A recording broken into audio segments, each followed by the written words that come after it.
Hello everybody, this is Tim again, here with another BoomStck critique video. Here to do the next Roger Moore James Bond, Octopussy. Sorry, I had to laugh there, just thinking of that title, Octopussy. James Bond is surrounded by pussy.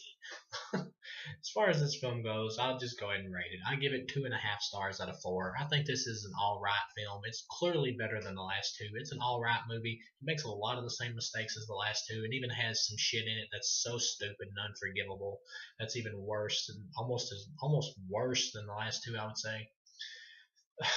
This movie is called Octopussy, and you expect Octopussy to be the villain, but she's hardly in the movie, honestly. They even set her up in the film to make her seem like she's gonna be the villain, but she doesn't do a fucking thing hardly in this film until the end, really. It's pretty much about like diamond smuggling, but it turns out it's like an assassination attempt or some shit like that.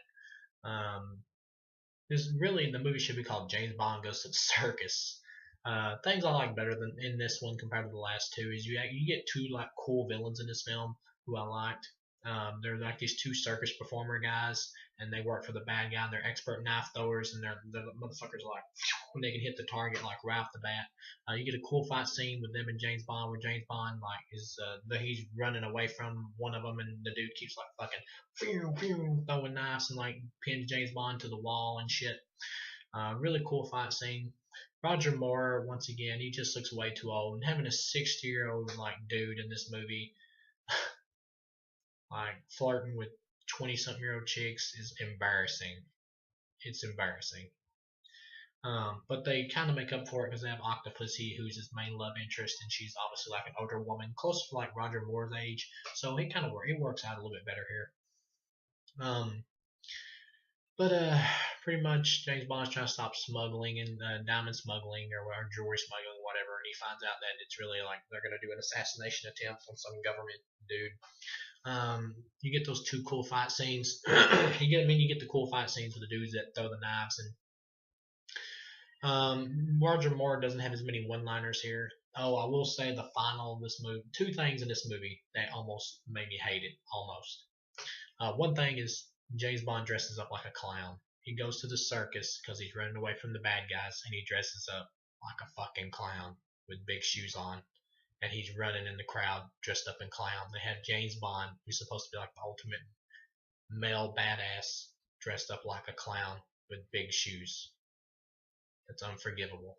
Unforgivable. And then the ending of the film. Octopussy shows up to help James Bond. She shows up there to infiltrate this castle where the bad guy's at. And she shows up there with a bunch of women who hardly have anything on. They hardly have anything on. And they're coming there to stop these trained military guys who all have like super powerful guns. And they come there to stop them by doing acrobatics to beat the military. They come there to beat up these trained, military type dudes who are guarding the castle. They come there to beat them up by doing circus acrobatics in skimpy outfits. It's such an over the top male fantasy thing right here, man, with these chicks running around in skimpy outfits. Yes, their titties are amazing. They're hot as hell, very beautiful women. But at the same time, this is such an over the top, like you can just see some dude like who said, I got it. I know what we can do to make the ultimate James Bond movie for men. Let's have hot chicks, skimpy outfits, big titties, doing acrobatics. It's like, this is stupid. Not once do the soldiers who are guarding the place, not once, and there's plenty of them. There's like a whole truckload of these guys, and not once do they fire their guns at these women. There's no reason for it. They could have killed every one of them if they would have just fired their guns. It makes no fucking sense.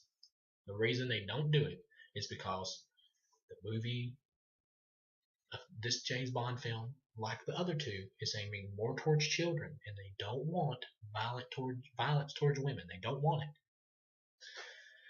Which is why Octopussy is not the bad guy, because they want to do a more PC thing. They don't want her as the villain. They don't want it. That would have been such a great change of pace if they would have had a female villain, but they're too pussyfied to do it.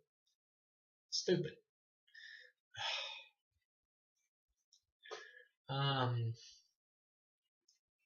James Bond, the movie redeems itself from that afterwards because you get this cool like action sequence where James Bond's like holding on to this plane that the bad guy's in, and the dude like flips the plane like upside down, and fucking James Bond is holding on to the bottom of it. Of course, it's like not really like Roger Moore though in most of the shots because dude's like 60, so it's not him, but still it's a cool action scene. James Bond manages to get Octopussy out of the plane, and of course it crashes, and the bad guy blows up in it, and the movie ends in a really corny way where James Bond and Octopussy are on like a boat, and James Bond's leg is like is lifted up in what do you call it? Fuck, I don't know. His legs broke. I forgot what you call it. His legs broke and his arm is like broke, and she's like obviously wanting to screw him, so she's like, James, I wish your injuries weren't so severe. And he did, and to end the movie on a joke, of course, he just like pulls his leg loose, rips off the arm band or whatever. I mean arm cast, and then he just grabs her. He's like, he's like, just I'll make it better because he wants some pussy. And then of course, yeah, as the movie's going off, she goes, "Oh, James," as it's ending, and I'm like, dear God, make it's like I said, this is an alright movie because of the plane shit. The stuff on the plane at the end is fun. There's not as many one-liners, thank God. Um, and the guys who throw the knives are cool. That's three things. That's what makes this film into like an alright film. It's cool, and the chicks are unbelievably hot. Um, Another thing, I'm not trying to say women can't whoop ass or anything like that. They surely can. There's women can be way tougher than men, way tougher. If these were like really strong, believable women, I would have no problem with it. These are like women in skimpy outfits doing circus acrobatics against dudes with guns. It's not just the fact that they're doing circus acrobatics, it's the fact that all these military guys have fucking guns and they don't fucking shoot. So it doesn't make any sense. So I give it 2.5 stars out of 4. It's an alright campy movie, a campy James Bond film. Would I recommend it to James Bond fans? No, no, I wouldn't. But if you've watched all of them up until now, would I recommend it to someone who has watched every film up until now? Yes, it's an alright film. I'll see you guys again with the final Roger Moore film.